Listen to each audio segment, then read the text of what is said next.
Big game Monday night in Chicago, Soldier Field. Got a big challenge versus a really good defense. So, our guys are, we're knee-deep in preparation, 2 days of practice right now, and just gotta keep, putting some good days together so we can go have a good game on Monday night. Any questions? Clint, Kirk's sack rate has gone down significantly since last year. I guess what do you attribute that to?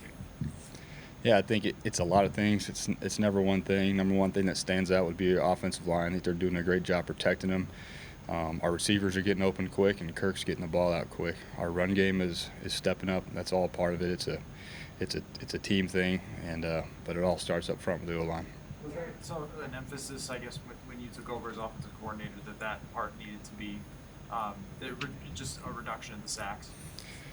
I know it's point of emphasis with anybody, with all offenses. I think, again, I just put a lot of praise on our players, on our offensive line, on our coaches, and we know that there's still a lot of football left. So, we're just trying to give our guys the best chance in these games, and I think our guys up front have really stepped up, and Kirk's done a great job of getting the ball out of his hand. Garrett talked to us yesterday, and he was honestly, very honest and self-aware about the way he played, the first however many games before he got COVID, of just that he might have gotten a little bit too comfortable, and that he watched back the tape, and he's like, it's not good. How have you noticed him? Has there been a change in his approach since he's come back from COVID and got his job back? Yeah, that's why Garrett is where he is, because he's a self-aware guy, but he's a great teammate, and I wouldn't say that I noticed any negative in his play. I think he's always been a guy we've counted on, and has done a heck of a job. When he came back, I think I think you see him practicing hard like he's always done, playing hard like he's always done. So I think a lot of Garrett. I think he's a great teammate, and I think he's a really self-conscious guy that always wants to get better, and that's what you got to have with any position. Along the line with Darisaw returning, do you see him back in the starting lineup Monday? And if so, would you just replace Udo, or would you shuffle things more, or what? Yeah, we'll see. We got a few more days till Monday night. We'll see where he's at. He's got a few good days of practice in here, but we are shuffling the lines to get guys experience for Plan A and Plan B and Plan C. So can't tell you what we're going to do right now on Monday night, but we're keep working a lot of guys in practice. As we're looking at quarterbacks for the draft, what did you think of Justin Fields? What was your personal evaluation of him? Yeah, obviously a tremendous athlete, guy that won a lot of football games, that can make a lot of plays with his feet. You got a chance to see any of his NFL tape, just when you're looking at maybe defenses that he's faced this year? Yeah, very little. See him in crossover every now and again, but always kind of more focusing on the defense. So, don't have an opinion one way or the other on him. Do those guys who are coming out and have the ability, whether it's a Herbert or a Fields, seem to have the mobility factor too in their game? Does that seem to be more prevalent coming out of college now than maybe it was, 10 years ago or 20 years ago? Yeah, I think it's always an important part of the evaluation process. Just finding those guys that can make plays with their legs. But I know he got drafted high too, because he's a good thrower. He makes plays with his arm. You got to have a powerful, accurate arm to be a NFL quarterback, and he definitely has that too. And Justin Jefferson obviously had a great year last year. He's been even better this year. What aspects of his game have improved this year, and how much better have they gotten? Yeah, it's a good question. I think I think the skill set is he's always improving with his skill set, but I would just say mentally. I think we've put a lot on him, moving him to a lot of spots, and he's really taken that challenge and ran with it. He studies hard, and you got to move him around, because teams are always going to be keen on him. Clint, if you're down a couple wide receivers and maybe Thielen as well, how does that inhibit your ability to run some of those spread formations? Yeah, we got to make some adjustments. That's why we're always coaching everybody on the roster, from OTAs through training camp to now. There's always going to be a time when someone has to step up, and we're going to have some young guys have to take that role, be it receivers, be it more tight ends, and then the rest of the team has to share the responsibility and lean more heavily on the running backs, if that's the case. So just guys have to step up, and it's not just this week that we're starting to coach those other guys. That's what the assistant coaches got to do all year, is get the bottom of the roster ready. As you head into your last, this final month, what areas do you think that over the course of the season you've improved at And what are some areas where you think, I still got some work to do?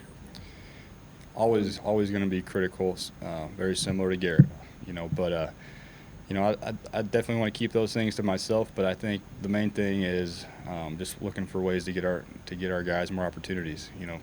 To just keep getting our best players to football. That's always going to be a major area of emphasis. That's how we're going to win games. So I think it's been a big year of growth, but we got a lot of football left, and just want to put our guys in the best spots for the team to go win. For Thielen with the ankle right now, I mean, it didn't look like he was able to do much today. Is that something where you expect like he'll test it out like day of and figure it out if he can go? It might come down to that. I know Adam's doing everything he can to get ready to play. He had a tough injury, but he's doing everything the trainers ask him to do, and we're going to be smart with him. But if he's ready to go, obviously we're going to have a plan for him too. So counting on Adam. Hopefully he makes it, but if not, we got to get the next guy ready to go. How beneficial is it if he can't go when you have Conklin? Because I know they didn't cover Mercedes Lewis very well last week. Just knowing that, so it wouldn't maybe lead Kirk to lock in on any certain receiver that he could have that tight end over the middle. Yeah, Tyler's doing a great job. He's a target that we want to get the football to, at all times, whether Adam's healthy or not. And I don't, as far as locking onto a guy, we just gotta give Kirk some options and let him go play football. But Conk's having a heck of a year, and we got 4 more games to keep doing it. Clint, not that anyone ever second guesses a offensive coordinator. When it's 29-7, the Steelers make it 29-7. That first play is a deep ball. Just explain why you throw there.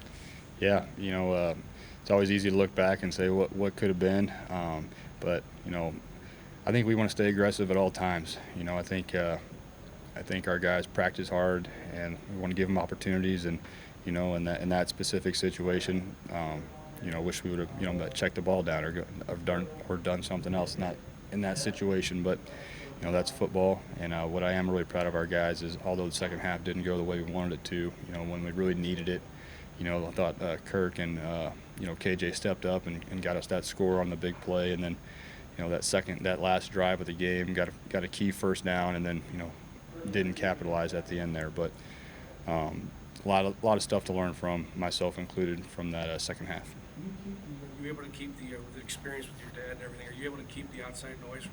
Or do you see it or hear it? I think I got a lot of experience growing up trying to stay focused and just just try not to read as much and watch as much, and I think that's always helped me. Did your dad do that? Did he avoid all that stuff? I know you'd have to ask him personally. I think it's something he talked about. Now whether he did or not, you have to ask him. It's hard not to. But that's just part of the job. The NFL players and coaches is, you're going to get praise, you're going to get criticism, and you got to just stay dialed into your work, trying to get better every week. What's kind of the process when you're working with a running back heading into week 15 that you just got here? Do you start with protection? Do you start with small packages? How's it go? Yeah, great question. The great news is, Wayne Gallman, he's played a lot of football, but you always start with the basics, and protection is a main part of it. I think the main thing with a veteran like him is getting him the practice reps that he needs, getting him the walkthrough reps, and we've been able to do that for 2 days in a row now, so very beneficial there, and been pleased with where he's been. He's a smart guy and practices hard. You talked about Kane getting more snaps potentially from scrimmage, but that was back when he was the 3 guy. Now, with him being the 2 guy potentially Monday, what are you looking for from him, backing up Cook? Yeah, we're looking same things we would ask from Alexander. Asking him to be the number 2 guy, and he's got to come in and spell Dalvin, okay, and then if he's got to be able to be a 3-down back, so we're asking a lot of him, and he's earned the right to have those high expectations, because he's been a heck of a practice player, and in his limited role as a back, he's done a good job. So we just got to keep developing him. Thank you.